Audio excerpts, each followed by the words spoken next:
Welcome back, everybody, and welcome to KUAM News Extra. I'm Jason Salas, your dutiful host, and proud to be hosting tonight's show because we have an information-packed episode for you.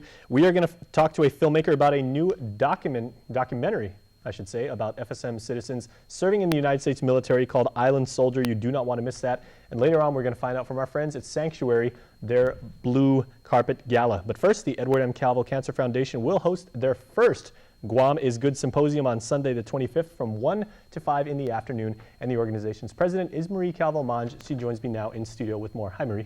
Hi, Jason. Okay, this is the first symposium. Yes. Of course, the foundation does so many things for the community in terms of raising funds and providing funds. This seems to be more geared towards education and information.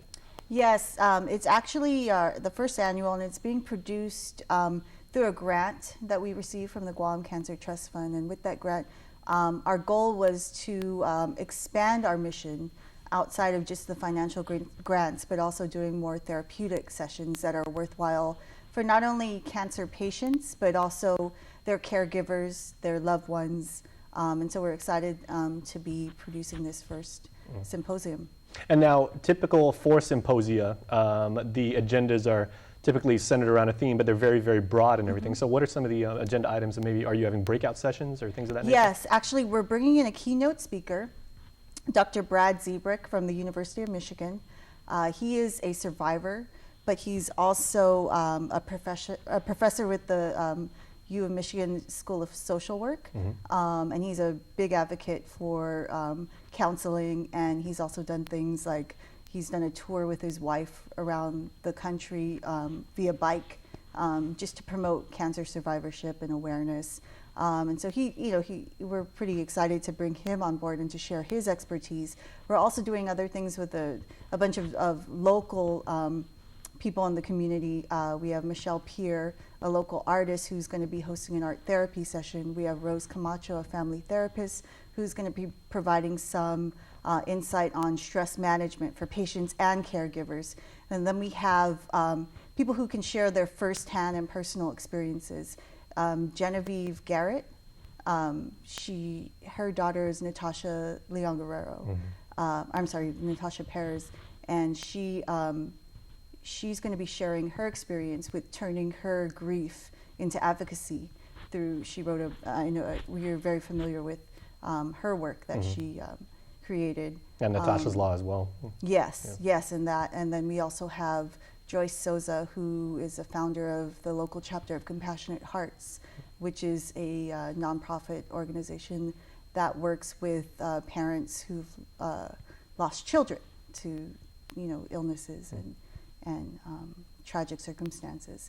So it seems kind of evident that this would not only be for the people directly affected by cancer, which the foundation does a great job of providing funds so you can provide for their care, but also the people that are affected secondarily by the family members and, yes, and the children of, and people like that. And we've talked about that before here on the show about with people like Jude Baker when his wife Donna was going through that, and he says sometimes it's the spouses who they're not directly afflicted with the disease, but they feel it just as much. Yes, and there's really something for everyone. I mean, I didn't even, I'm just covering the surface, but yes, I mean, everything from practical tips on health and beauty and fitness, for people, because I know self-esteem weighs in on you when you're going through cancer treatment. But then also for those who, I know, like you mentioned Jude and Donna, and they're a perfect example of, they talk about a diagnosis being not just the person that is diagnosed with cancer, but their entire family. And so we wanted to provide a little bit of something for everyone, all in this, contained in this one afternoon. So hopefully, those who attend will gather some insight and inspiration from it. Oh, fantastic. And apropos, because if there's anybody watching this right now that they say, I've been through that either directly or indirectly, like if I've got something I think I contribute, are people able to call the foundation and maybe say, like, I'd like to get involved, I'd like to help out, I think I can share? Yes, actually, this is our first, but we're actually looking at, if this takes off or if there is a demand, doing some longer term maybe support groups or workshops or sessions. So by all means, we're a local nonprofit organization, and we like to include the community in everything we do. And so if they can help, we more than welcome them to give us a call and to just share their strength with all of us, you know. Most excellent. So that's going to be on Sunday the 25th. Is there a cost for this, and how do people register? No, it's absolutely, like I said, it was produced through a grant from the KUAM Cancer Trust Fund. And so, fortunately, because of that, we are able to host this for free, and through the generosity of the Marriott, who gave us a very good rate. So it's 1 to 5 at the Marriott. Registration is free. It's for people 14 and over. And again, it's not just cancer patients, but their families, family members, and caregivers of cancer patients as well. They can find the registration form. It'll be at the various clinics on Guam, as well as we're working with getting them out to the other organizations, and they can also get it at the EMC Cancer Office in Hagåtña, above Cup and Saucer.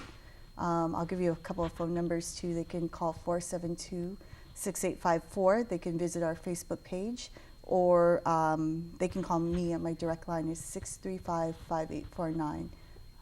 If they want more information about registration. Okay, and we'll have information up on KUAM.com Yes. leading up to the event as well. So Marie, thank you so much. Thanks for having me. All right, and stay tuned because we will